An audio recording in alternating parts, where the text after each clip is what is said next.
on how to begin writing programs to support your students' learning. This is a simple program for solve for x. This may not be enticing enough to get you to learn how to program. However, this might.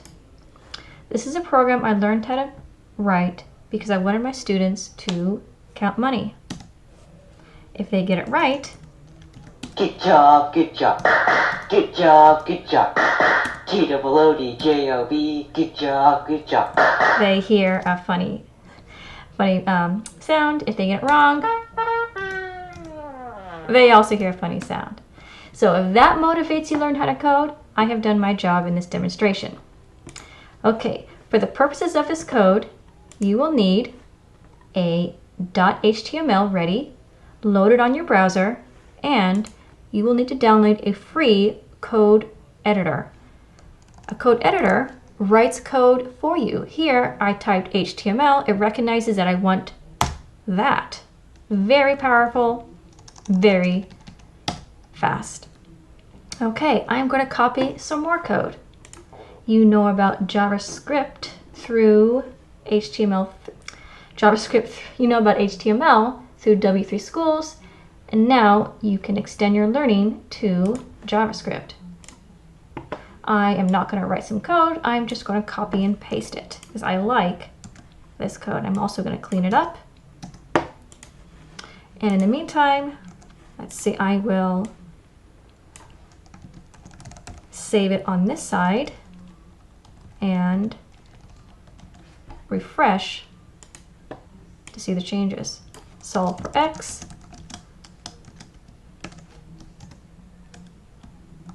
All right. Okay, in order to see that error, you simply right-click, inspect, console.log, console here, line 14 has an error. Okay, it doesn't know this because I haven't defined it yet. So let's define equation. Equation is going to be string, which means letters that you see on the screen, plus another variable I haven't created yet.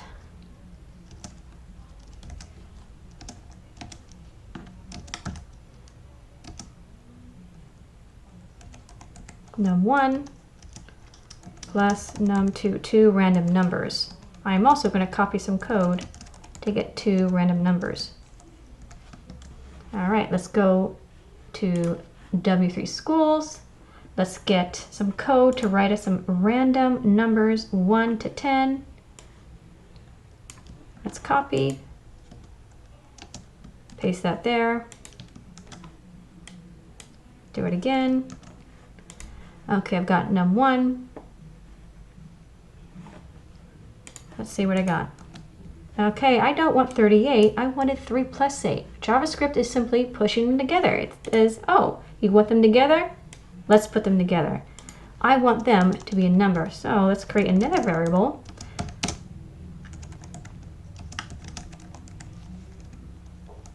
And then let's change this to sum. Let's refresh. There it is. And look, I forgot the plus sign.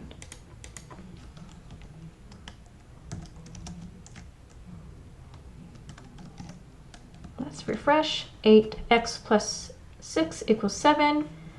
If you want to see more information, you can even ask the console to display. Let's say you want the sum. It's a great debugging tool. Okay, so num1 plus num2 is 11. Well, 11, so x plus 6 is 11. Okay, great. It's working. So this is what you have learned. You have learned that you can extend your HTML knowledge to write JavaScript using a free code editor that writes code for you. And you can use W3 Schools to get even more code to create some cool applications specifically for your students. If you need help, you can simply copy your code, paste it here, and someone will go out of their way to answer your questions to help you debug. Thank you for watching.